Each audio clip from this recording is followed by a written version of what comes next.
The CatStrand singers have been part of the CatStrand's history almost from the beginning of its life.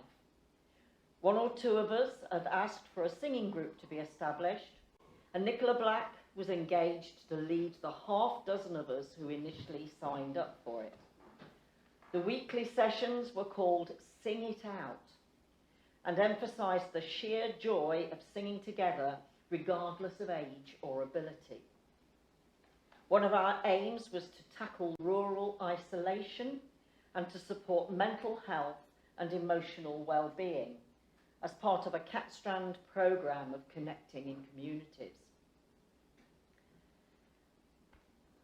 Primarily aimed at people of the Glenkens, we soon found that our numbers were growing to include folk from Castle Douglas, Creetown, Dalmellington, and even further afield.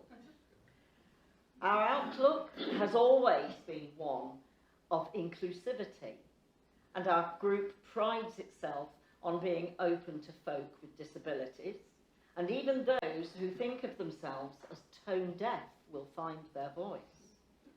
Some of our members haven't sung since primary school, having been told by their teachers that they were completely useless.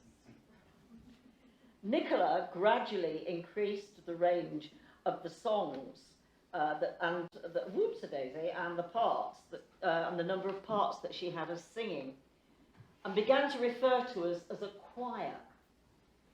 Initially, some folk found this daunting. A choir? But with gentle direction from Nicola, the group performed at a couple of small local venues and quickly realised that it gave a great sense of achievement. After a few years, we were being asked to perform at concerts throughout the Glenkens, and our numbers had grown to around the 20 mark. We were singing in 4-part harmonies and several languages. Nicola realised we'd come such a long way that we could record a CD of music written and arranged by her, and for which we were lucky enough to receive a grant from the Galloway Glens Landscape Partnership. What was intended to be a year-long project became 3 years due to the lockdowns and the necessity of meeting only on Zoom. The final production of both the CD and its accompanying beautiful songbook was a triumph both for the choir and particularly for Nicola and Blackie. Our launch concert was a sellout. The CD and book, Singing the Galloway Glens, is a remarkable legacy left to us from a well-loved musician and friend who soon after its completion sadly died suddenly and unexpectedly.